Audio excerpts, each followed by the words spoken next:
Hello दोस्तों, welcome back to Hindi वार्ता साहित्य चैनल में आपका स्वागत है। तो अभी तक हमने जो है वो 4 मॉडल प्रैक्टिस पेपर को अच्छे से डिस्कस कर लिया था। तो आज हम मॉडल प्रैक्टिस पेपर 5 का जो है वो क्वेश्चन नंबर 19 डिस्कस करने वाले हैं। अगर आपने वीडियो नहीं देखी है तो पीछे जाके देख सकते हैं। तो चलिए 19 से शुरू करते हैं। आचार्य शुक्ल ने संवत 1925 से 1950 विक्रमी तक के काव्य खंड को क्या कहा है? तो ऑप्शन डी बिल्कुल सही हो जाएगा, नई धारा प्रथम उत्थान कहा है। ठीक है।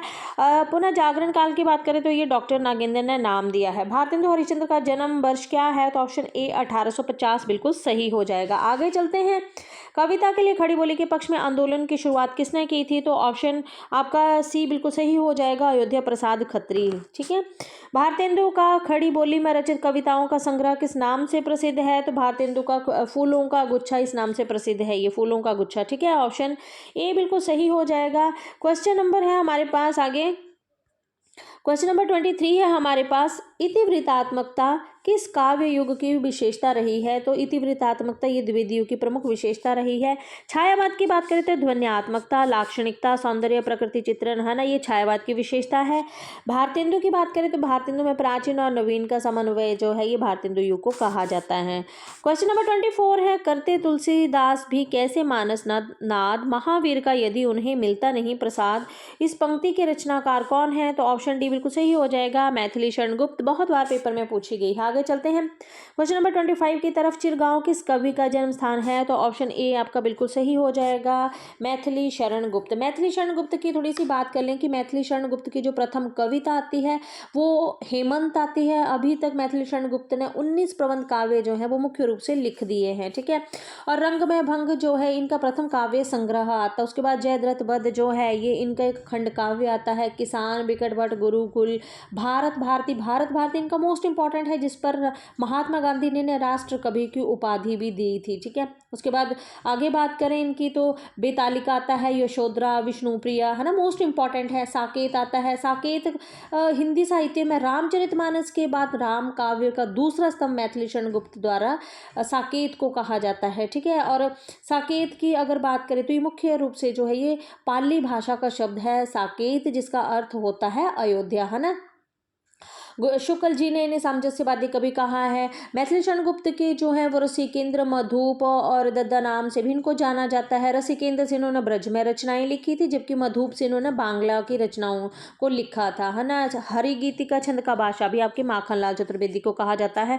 और भी बहुत से इंपॉर्टेंट फैक्ट हैं आपके मैथिली शरण गुप्त के, बट अभी वीडियो काफ़ी लंबा हो जाएगा तो किसी और दिन डिस्कस करेंगे। आगे माखनलाल चतुर्वेदी को भी थोड़ा सा देख लेते हैं। माखनलाल चतुर्वेदी की अगर बात करें तो इनका जन्म जो है वो बावई गांव होशंगाबाद मध्य प्रदेश में हुआ था। आधुनिक काल के ये कवि कहे जाते हैं। मुख्य रूप से इनकी खड़ी बोली और हिंदी 2 भाषाएं रही हैं।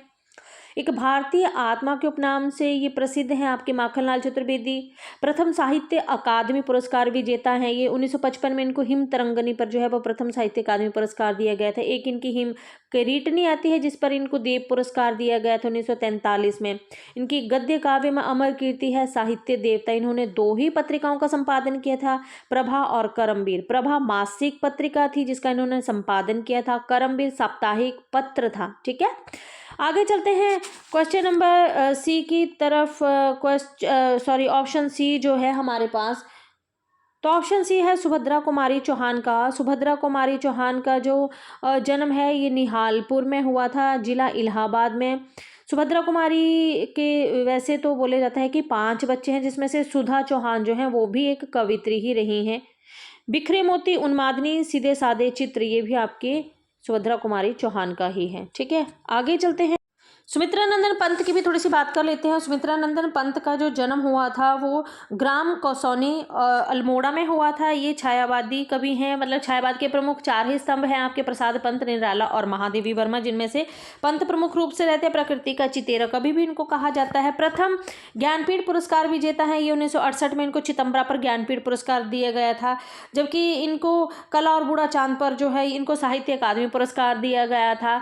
उसके बाद इनको लोकायतन पर जो है वो इनको सोवियत लैंड पुरस्कार दिया गया था, जो महात्मा गांधी के जीवन पर इन्होंने लिखा था। ठीक है। अगर हम पंत की थोड़ी सी और बात कर लें तो वीडियो भी काफ़ी लंबा होता है वैसे, है ना। तो चलो थोड़ा सा फिर भी मैं आपको पंत के बारे में थोड़ा सा बता देती हूँ कि इनकी जो प्रथम कविता है वो गिरिजे का घंटा 1916 में लिखी थी। और इन पंत के काव्यों को विद्वानों ने 4 श्रेणियों में बांटा था: छायावादी, प्रगतिवादी, अंतश्चेतनावादी और नव मानवतावादी। ठीक है। उसके अलावा मतलब इनकी जो छायावादी रचना भी कई बार पूछ ली जाती है, जैसे ग्रंथि, वीणा, पल्लव, गुंजन, ये क्रम लगाने के लिए पूछा जाता है। तो सबसे पहले उच्छ्वास आता है 1920 में, ग्रंथि 1920 में, वीणा 1927 में, पल्लव 1928 में, गुंजन 1932 में। ठीक है। इसी तरह से अन्य भी इनकी और भी आती हैं। ठीक है। आगे चलते हैं हम क्वेश्चन नंबर 26 की तरफ। प्रिय प्रवास जो है, प्रिय प्रवास, रंग में भंग, मृत्युंजय और पथिक, है ना। तो ये किस किस की हैं? तो बात करें तो प्रिय प्रवास जो है ये हरिऔध की है, रंग में भंग जो है ये मैथिली शरण गुप्त का है, मृत्युंजय है ये राय देवी प्रसाद पूर्ण का, पथिक रामनरेश त्रिपाठी का है ना। क्वेश्चन नंबर 27 है, मैथिली शरण गुप्त द्वारा रचित जयद्रथ वध क्या है? तो मैथिली शरण गुप्त को हम बहुत डिस्कस करके आए हैं ऊपर। जयद्रथ वध जो है ये इनका एक खंड काव्य है। महाकाव्य की बात करें तो साकेत और जय भारत, इनके 2 ही जो हैं वो महाकाव्य जो हैं इनके आते हैं। ठीक है। एक आता है साकेत, एक आता है इनका जय भारत, है ना। आगे चलते हैं। क्वेश्चन नंबर है हमारे पास 28, आधुनिक काल की किस काव्य धारा में रहस्यवाद की भावना पाई जाती है? तो यह है आपका ऑप्शन सी, छायावाद में पाई जाती है। शुक्ल ने महादेवी वर्मा को छायावाद के अंतर्गत सबसे अधिक रहस्यवादी कवित्री माना है। ठीक है। आगे चलते हैं क्वेश्चन नंबर 29 की तरफ। 29 क्वेश्चन है हमारे पास, जयशंकर प्रसाद की किस कृति को पहले ब्रज भाषा में तथा बाद में खड़ी बोली में रूपांतरित कर दिया गया था? तो ये है आपकी प्रेम पथिक। प्रेम पथिक जो है, एक मिनट पेन ले लूँ मैं। प्रेम पथिक जो है ये पहले जो थी, प्रेम पथिक ये पहले जो थी ब्रज भाषा में थी जब 1909 में। ठीक है। उसके बाद इसको खड़ी बोली में 1914 में जो है इसको खड़ी बोली में रूपांतरित कर दिया गया था। ठीक है। कानन कुसुम ये भी जयशंकर प्रसाद की है, खड़ी बोली में है। ठीक है। झरना जो है, झरना की अगर बात करें तो ये छायावाद की प्रथम रचना स्वीकार इसको किया गया है। इसके अलावा छायावाद की प्रथम प्रयोगशाला भी झरना को कहा जाता है। आंसू की बात करें तो आंसू जो है ये जयशंकर प्रसाद का विरह प्रधान स्मृति काव्य है। इसमें जो है वो 133 छंद रहते हैं और इसे हिंदी का मेघदूत भी कहा जाता है। आगे है क्वेश्चन नंबर 30, निराला की जूही की कली उदाहरण है। तो ऑप्शन सी बिल्कुल सही हो जाएगा, मुक्त छंद का। पंत की पहली रचना कौन सी है? वो गिरजे का घंटा 1916 में है, अभी हम पीछे डिस्कस करके आए हैं। ठीक है। ग्रंथि, वीणा ये भी इनकी छायावादी रचनाएं हैं। ठीक है। आगे चलते हैं। आकाशगंगा काव्य संग्रह है,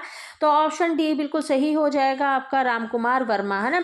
दिनकर की कौन सी काव्य कृति भीष्म पितामह एवं धर्मराज के संवाद के रूप में रचित है? मोस्ट इंपॉर्टेंट क्वेश्चन है ये, कुरुक्षेत्र बहुत बार पूछा गया है ना, और बहुत इजी क्वेश्चन भी है ये कुरुक्षेत्र, जो कि भीष्म पितामह और धर्मराज के संवाद के रूप में रचित है। ठीक है। ये क्वेश्चन बहुत ही इंपॉर्टेंट है, धर्मराज के संवाद के रूप में ये रचित है। दिनकर की कौन सी काव्य कृति भीष्म पितामह और धर्मराज के संवाद के रूप में रचित है? तो ये कुरुक्षेत्र बहुत इंपॉर्टेंट है। ठीक है। उसके बाद उर्वशी जो है ये एक गीति काव्य है, और रशिमरथी ये एक खंड काव्य है। ठीक है। हारे को हरिनाम शीर्षक काव्य ग्रंथ के रचनाकार कौन है? तो हारे को हरिनाम ये ऑप्शन ए दिनकर का है। ठीक है। उर्मिला किसका प्रबंध काव्य है? उर्मिला बालकृष्ण शर्मा नवीन का है, ऑप्शन सी बिल्कुल सही हो जाएगा। छायावादी काव्य धारा के समांतर चलने वाली काव्य धारा कौन सी है? तो आपको पता है, ऑप्शन डी राष्ट्रीय सांस्कृतिक धारा, ये बिल्कुल सही हो जाएगा। निशा निमंत्रण ये हरिवंश राय बच्चन का है, ऑप्शन बी बिल्कुल सही हो जाएगा। उसके बाद है प्रगतिशील लेखक संघ की प्रथम अध्यक्षता किसने की थी? तो ऑप्शन सी बिल्कुल सही हो जाएगा। और ये प्रगतिशील लेखक संघ की स्थापना के संदर्भ में हमने पीछे वीडियो में डिस्कस किया था, उसमें मैंने पूरा डिटेल में बताया हुआ है कि मतलब 1934 से शुरू हुआ था, कब किसने कहाँ कैसे भाग लिया था, तो वो सारा ही पीछे है, नहीं देखा तो आप वीडियो जाकर देख सकते हैं। तो मिलते हैं नेक्स्ट वीडियो में, तब तक के लिए धन्यवाद।